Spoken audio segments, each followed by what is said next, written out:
अगर दो चीजें लानी है, सहनशीलता और निरंतर भजन, तो ये 6 साधन हैं, ये 2 महान सद्गुण प्राप्ति के। भक्त के 2 महान सद्गुण, सहनशीलता और निरंतर नाम जप। अगर ये बात तुम्हें लानी है तो ये 6 साधन पूज्यपाद उड़िया बाबा जी महाराज बता रहे हैं। पहला, हल्का भोजन। पहला प्रहार भोजन पर किया है, और सच्ची बात है, और आप लोग भी अनुभव किए होंगे अगर भजन में चित्तवृत्ति लगाए हैं। पेट में वजन ज्यादा, भजन कम। देख लो, आप खुद देख लो। हल्का भोजन, इतना हल्का कि आप भोजन पाकर बैठे हैं और आपको महसूस ना हो कि आपके पेट में वजन है, इतना भोजन पाया। होता है जैसे 5 रोटी पाने की आपके पेट में क्षमता है तो 3 पाइए, 5 पाने की क्षमता 7 पा गए, तब तो फिर 7.5 शनिचर आ ही जाएगा बुद्धि में, नहीं आ जाएगा? बिल्कुल प्रमाद आ जाता है, पक्का प्रमाद आ जाता है। धन्यवाद है उन उपासकों को जो एक दिनचर्या में रहते हैं। हाँ ठीक है, 1 चम्मच खीर डाल दीजिए, 1 पीस से डाल, बस दोबारा हमसे मत पूछना, बस वो अपनी निष्ठा में रहते हैं। ये आहार विहार ही भजन में सबसे ज्यादा सहयोगी है और बाधक भी है। हल्का भोजन लिख रहे हैं बाबा। हल्का भोजन मतलब सुपाच्य भोजन और आधा पेट भोजन। एक दिन चर्चा हुई थी, अगर याद हो पीछे, 400 ग्राम अन्न में 24 घंटे में बहुत स्वस्थ शरीर रह सकता है। केवल रसेंद्री फंसाए है, रसेंद्री।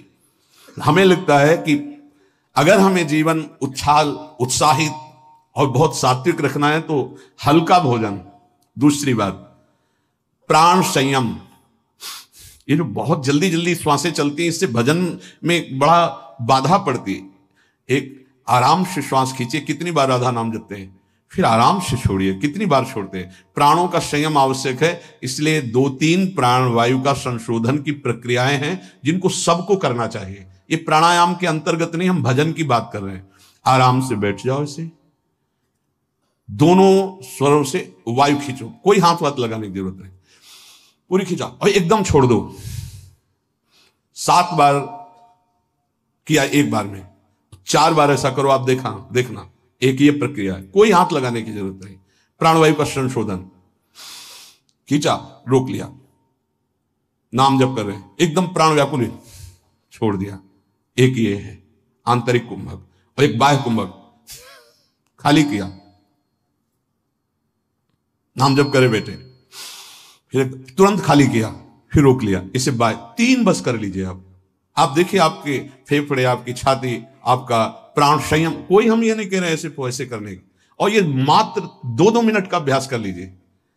क्या जाता है ऐसे आराम से बैठ के, कोई जान भी नहीं रहा कि आप प्राणवायु का संशोधन कर रहे हैं। पर मेरुदंड सीधी होनी चाहिए। जितना अधिक खींच पाओ, अधिक छोड़ पाओ, 6 बार, 7 बार, 8 बार, बस, इससे ज्यादा नहीं।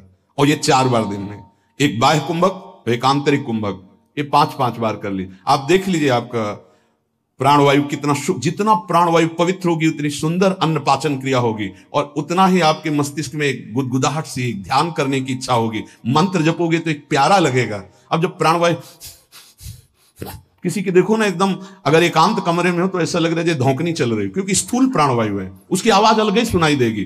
प्राणवायु का संयम, भोजन हल्का और प्राणवायु संशोधन कृपया जरूर करें, चाहे वृद्ध शरीर हो चाहे जवान शरीर हो, ये जरूरी है प्राणवायु का संशोधन। अपने तो किडनी खराब हो गई, तब से बंद हो गए, नहीं तो 45 मिनट केवल प्राणवायु संशोधन होता, तो 45 मिनट व्यायाम, और उस समय केवल भगवदा का नाम चलता था। 1 सेकंड के लिए ऐसा नहीं कि प्राणवायु संशोधन करे, नाम छूट जाए, या व्यायाम करने नाम छूट जाए। तीसरा, कम बोलना, क्योंकि नाम चलाना है और सहनशील होना है। देखो, जब हम अपनी कमजोरी किसी से कहते हैं तो कमजोरी हम पर बढ़ती है और दूसरा हमारा उपहास करता है।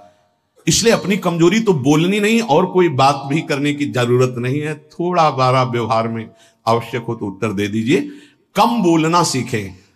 उपासक जब अपनी रहने पे रहता है तो हमें लगता है कि धन्यवाद का पात्र है जो अपने को जलाकर प्रभु के चरणारविंद तक पहुंच रहा है। बहुत कठिन विषय है, प्रणाम है उसको जो अपने को जलाकर आगे बढ़ रहा है। कम बोलना, तीसरा।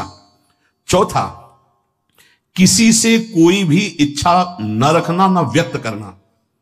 ये दो महान सद्गुण आ जाएंगे, सहनशीलता और निरंतर भजन। किसी से कोई क्षण आप आज क्या पाएंगे? नहीं, आप क्या पाएंगे? जो श्री जी की नहीं। वैसे आपको पसंद क्या है? राधा राधा राधा। नहीं, भोजन में क्या पसंद? यही आहार है हमारा। कभी भी कोई शब्द ना निकलने पाए तो आज फिर मुंगौड़ा बन जाए, ऐसा नहीं। कोई देखो, अगर आपको वास्तविक मार्ग को प्राप्त करना है तो सिद्धांत है, कोई भी इच्छा है भी तो प्रकट नहीं करना हो। आप देख लेना, अगर श्री जी को मूंग के मुंगौड़ा ही पवाने हैं ना प्रसाद में, तो आपको मिल जाएंगे कहीं ना कहीं से। मांगने की जरूरत नहीं, कहने की जरूरत नहीं, इच्छा व्यक्त करने की जरूरत नहीं। पांचवा, जो इंद्री बहुत लालायित हो गई और उसका विषय आ गया हो तो उसका संसर्ग ना होने देना।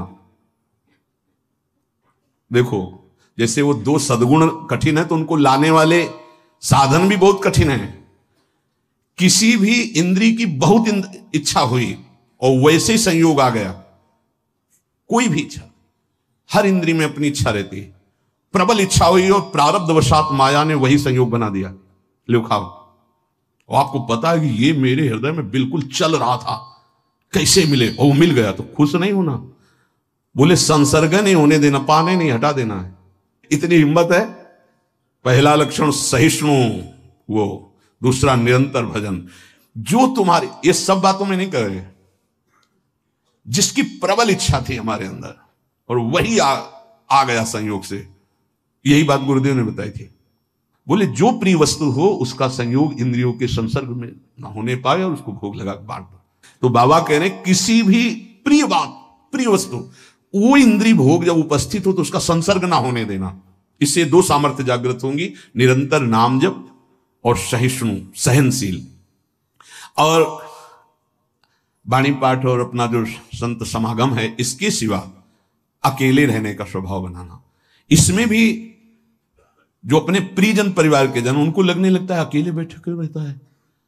अरे वो अपने साधन में बैठा है, उसके लिए डिस्टर्ब थोड़ी होना कि अकेले क्यों बैठा। धन्य भाग है, जैसे अपने लोगों को सूचना मिलती कि एकांत ही चुपचाप बैठा रहता, तो अपने को पता है, अपना हृदय शीतल होता है कि सही मार्ग है, सही मार्ग है। एकांत देश में रहने का स्वभाव होना, प्राणों का संयम होना, भोजन बहुत हल्का सात्विक होना, कम बोलना, किसी भी तरह से अपनी इच्छा को किसी के सामने प्रकट ना करना। अगर हमारे अंदर इच्छा, छठवां, अगर हमारे अंदर इच्छा आ ही गई है और उसके अनुसार प्रारब्धवशात संयोग बन जाता है उस भोग का, तो इंद्रियों का संसर्ग ना होने देना। इन 6 साधनों से ये 2 बात महान भक्त के अंदर आ जाएंगी कि वो सहनशील हो जाएगा और उसका निरंतर नाम जप चलने लगेगा।